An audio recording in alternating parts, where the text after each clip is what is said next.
طيب ممكن تقولي البرديات دي فيها ايه يا سينو؟ حكاية ليها العجب. كان يا مكان. مش بتقولوا كده برضو يا يحيى؟ ايوه يا سينو، كمل بقى.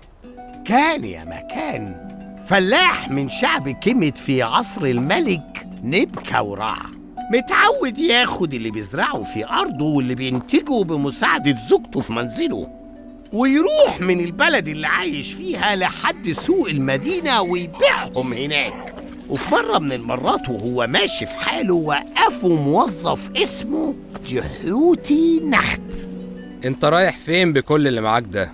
زي كل مرة بتشوفني فيها معدي من هنا رايح سوق المدينة. تعمل ايه؟ وهي الناس بتروح السوق تعمل ايه؟ جاوب من غير كلام كتير. رايح أعرض البضاعة بتاعتي عشان أبيعها. وانت ازاي تمر من حقل الشعير بتاعي؟ الطريق كان مقفول وما كانش قدامي غير الطريق ده. المنتجات دي بقت ملك ليا لان حمارك ده وانت ماشي اكل من الشعير اللي في ارضي، وانا هاخد الحاجات دي مقابل الشعير اللي حمارك اكله. الحمار ما كلش اي حاجة من الشعير، وحتى لو كان كل، هل من العدل انك تاخد كل اللي معايا مقابل شوية شعير؟ انت كمان هتعترض؟ وريني هتعمل ايه، وانا هاخد الحمار واللي عليه عشان تعرف تعارضني كويس.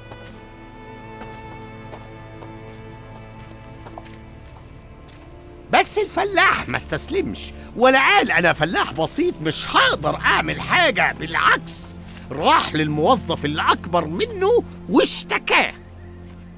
ولما وقف الفلاح قدام كبير موظفي الملك وسأله عن شكوته قال له: يا مدير البيت العظيم، أنت أب لكل يتيم وعون لكل مظلوم، اسمك يتفق مع كل قانون عادل خال من أي شر. أنت شريف، أنت لا تكذب أبدا، وأنا أراك حريصا على العدل، فأقم العدل وساعدني في استرداد حقي أكرمك الله. وبعد ما سمع كبير الموظفين شكواه ولاحظ فصاحته في الرد والحكمة اللي عنده، بلغ الملك اللي قابل الفلاح وأعطاه كل اللي أخده منه السارق. مش بس كده، ده اداله كل أموال الموظف اللي سرقه عقاباً ليه على كل اللي عمله فيه. ومن يومها وحكاية الفلاح الفصيح مثال لأن الحق اللي صاحبه بيفضل يجري وراه لازم يرجع تاني.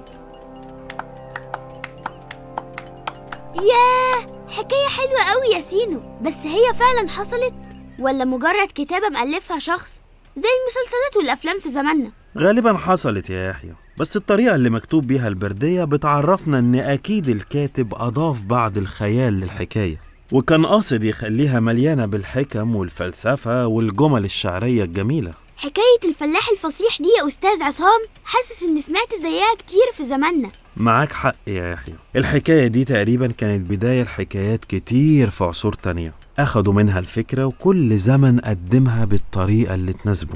عشان كده بنقول إن البردية اللي فيها نصوص الفلاح الفصيح واحدة من روائع الأدب المصري القديم. انت شايف الهرم اللي ورا ده؟ لو فكرت تقاطعني تاني هحبسك جواه ومش هتعرف تخرج أبداً. يو يا سينو، ما أنا سبتك تحكي الحكاية لوحدك وأنا عارفها كلها، وكان ممكن أقطعك على فكرة. مش وقته يا جماعة، دلوقتي أنا هكتب اللي شفته وبعدها ننفذ الفكرة اللي جاتلي. يا يحيى أنت ما قلتش أصلا إيه هي الفكرة.